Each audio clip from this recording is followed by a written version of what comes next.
We are anonymous. No faces, no flags, no permission slips. We're here because the internet never forgets, even when the White House hits delete. This is a timely follow-up to what we just exposed. Donald Trump posting an insanely racist video on his Truth Social account, one that depicts former President Barack Obama and former First Lady Michelle Obama as apes, not animals in the abstract, not some vague jungle metaphor. The video literally uses the old vicious, dehumanizing trope that's been used against black people for generations. And it was so disgusting that it sent shockwaves through the political world. So bad that even prominent MAGA Republicans, in and out of office, felt they had to condemn it. Now here's where it gets interesting. After initially defending the video, the White House has capitulated and deleted it, of course without apology. And now they're lying about how it got up there in the first place. So yes, we have to talk about it, because the reactions are still pouring in, and the cover-up is almost as revealing as the post itself. But before we unpack all that, you already know the drill. If you end up liking this video, and you want to support the channel, hit like, subscribe, and tap the alert bell before you go. Alright folks, quick refresher. Picture this, a screen grab from the video Trump posted, showing Barack and Michelle Obama depicted as gorillas or apes. That's the image, that's the point. That's the racist message. And for anyone pretending they don't understand why, that imagery is radioactive. The history is not subtle. Comparing black people to primates is a well-known racist dehumanization tactic, and it's been condemned repeatedly for decades. Now after the backlash, the post is gone. When you go looking for it, it's basically not found. Resource could not be found. The Trump account scrubbed it. The administration quietly retreated. But then comes the lie. A senior White House official tells reporters, quote, a White House staffer erroneously made the post. It's been taken down. That's the new story. Staffer did it. Oops. Our bad. Moving on. Listen, mistakes happen, right? I suppose it's possible in the universe, where leprechauns run HR. But in the real world, Donald Trump has a well-documented history of racist, bigoted, and xenophobic statements and stunts, so I'm not inclined to hand him the benefit of the doubt, like it's candy at a parade. And here's the key. Even if a staffer posted it, that still wouldn't absolve Trump and his team because of what happened next. Because you remember what? White House Press Secretary Caroline Leavitt said when people were horrified, right? She didn't say, oh my God, we didn't see that part. We'll take it down. No, she chewed people out for being offended. She defended it. She dismissed the outrage. Her defense, as reported, was, this is from an internet meme video depicting President Trump as the king of the jungle and Democrats as characters from The Lion King. Please stop the fake outrage and report on something today that actually matters to the American public. Read that again slowly. That's not we accidentally posted a racist clip. That's you're the problem for noticing. That's fake outrage. That's doubling down. So now ask yourself, if it was an erroneous staffer post, why did the press secretary defend it as intentional political satire? Why did she frame it like it was on purpose? Trump as king of the jungle, Democrats as Lion King characters, and shame the public for reacting. And then only after the backlash becomes a 5-alarm fire suddenly it's, whoops, staffer mistake. That's not an explanation. That's a scramble. And yes, the MAGA response was a whole messy house divide. First, the MAGA cope, trying to pretend it wasn't racist. And then the MAGA backlash once they realized it was too toxic to carry in public. According to multiple reports, the video sat up for hours long enough for the entire country to see it, argue about it, and demand accountability. Now let's talk about the backlash, because it got so loud that even Republicans started saying the quiet part out loud. Senator Roger Wicker, a prominent Republican senator, said it was totally unacceptable.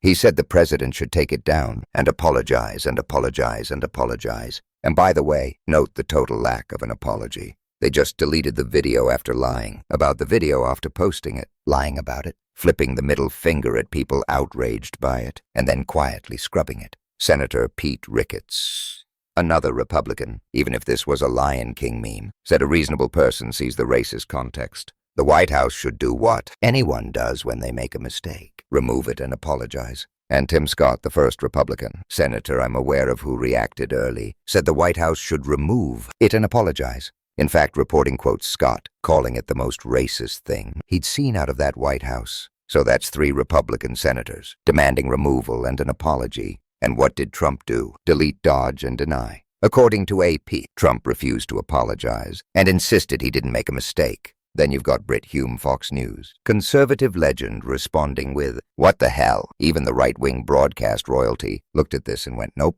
Mark Mitchell from Rasmussen reports, a right-wing pollster basically tried to find good news in the disaster. His take was, well, Trump already lost 20% of black approval by himself before he posted this, so not much left to lose. That's not a defense. That's a funeral joke. And the Democratic responses came in hot because this wasn't ambiguous. House Minority Leader Hakeem Jeffries put it bluntly. President Obama and Michelle Obama are brilliant, compassionate, and patriotic Americans who represent the best of this country, and Trump is vile, unhinged, a malignant bottom feeder. He asked why GOP leaders keep standing by him and demanded every Republican denounce Trump's disgusting bigotry. The NAACP president condemned it too, calling it disgusting and utterly despicable, and argued Trump was desperate to distract from the Epstein files and a rapidly failing economy. The statement also said, "You know who isn't in the Epstein files? Barack Obama." Now I'm going to be careful here. Claims about who appears in Epstein files depend on which documents you mean. Court filings, flight logs, contact books, government releases, and misinformation spreads fast.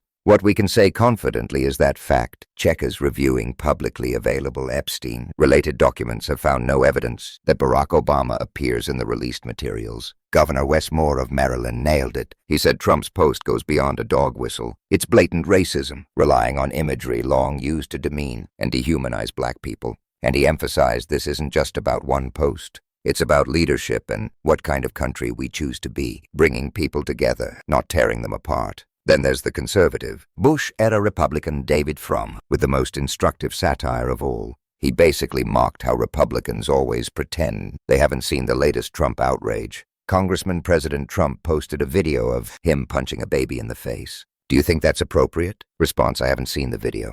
Congressman, it has 138 billion views. You must be the only person on the planet who didn't see it. None of us have seen it. That's the bit, and it's painfully accurate. Because we've all watched that phenomenon, the Mike Johnson hallway sprint. I haven't seen it. I've been too busy. I haven't seen it. The automatic Republican reflex, pretend ignorance so you don't have to show a spine. And yeah, you can already imagine. The usual cable news MAGA defenders. Art Vanderlei joked he could picture Scott Jennings on CNN later defending it with that oily shrug. Well, golly, who am I to tell the president what he has to do? By the way, do you see how he won the popular vote? He has a mandate, right? Typical Scott Jennings nonsense. Ron Filipkowski, editor-in-chief of Midas Touch, put it plainly. When Leavitt was asked about it, she defended it and said there was nothing wrong with it. Then after huge backlash, they took it down and blamed a staffer. Because it's always the staffers and advisors, never Trump himself even, when it's on his personal account for 12 hours. And he's right.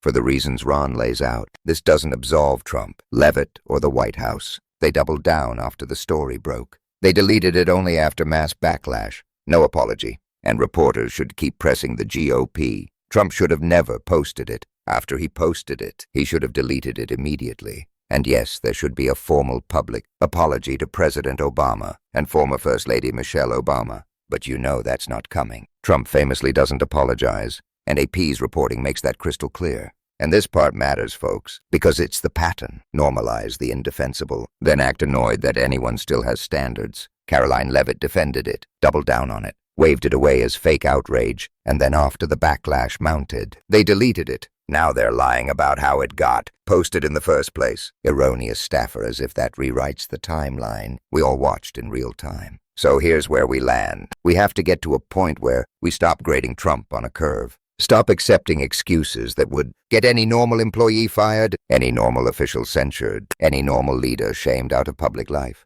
This is the President of the United States, using racist imagery to dehumanize political opponents, and then hiding behind staffers when the heat arrives. Drop your thoughts in the comments. Share this with someone who still thinks it's just memes. And if you want more of this kind of accountability, like, subscribe, hit the bell, and stay loud. We are anonymous. We are legion. We do not forgive. We do not forget. Expect us.